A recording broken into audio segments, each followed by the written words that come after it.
Hi అండి. ఈరోజు ఎంతో టేస్టీగా ఉన్న కొబ్బరి పాలతో స్వీట్ అయితే చేయబోతున్నాను. అది ఎలాగన్నా చూసేద్దాము. ఒక కొబ్బరికాయ తీసుకొని చిన్న చిన్న ముక్కలు కట్ చేసుకొని మిక్సీ అయితే పట్టేసుకొని కొంచెం గోరువెచ్చటి నీళ్ళైతే తీసుకున్నానండి. కొంచెమే తీసుకోవాలి.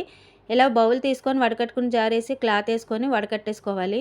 ఇలా వడకట్టుకున్న పాలు తీసుకోవాలండి తిక్కిగాన. పక్కన పెట్టుకున్న తర్వాత ఒక బాండీ పెట్టి అందులో 4 స్పూన్లు నెయ్యి వేసుకొని చిన్న కప్పుతో ఉప్మా రవ్వ తీసుకొని ఒకసారి వేపుకున్నాను. కప్పున్నర గోధుమ పిండి తీసుకొని పచ్చివాసన పోయే వరకు వేపుకొని ఇలాచీ పౌడర్ కూడా వేసుకొని బాగా వేపుకోవాలండి. 2 కప్పులు పాలైతే తీసుకున్నానండి కొబ్బరి పాలు. బాగా ఉడికించుకోవాలండి. పేస్ట్‌లాగా అయ్యే వరకు ఉడికించుకొని పక్కన పెట్టుకోవాలి. ఒక గిన్నె తీసుకొని అందులో 2 కప్పులు పంచదార అయితే వేసుకున్నాను. 2 కప్పులు వాటర్ వేసుకొని తీగ పాకం వచ్చే వరకు కరిగించుకొని వేసుకోవాలి. కొంచెం ఇలాచీ పౌడర్ కొంచెం అయితే నేను కుంకుమ పువ్వు వేసుకున్నాను. కుంకుమ పువ్వు ఉంటే వేసుకోండి లేకపోతే లేదు.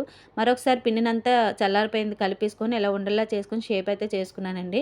మీరు ఇలా రాకపోతే మీకు మామూలు ఉండలైతే చేసుకోండి.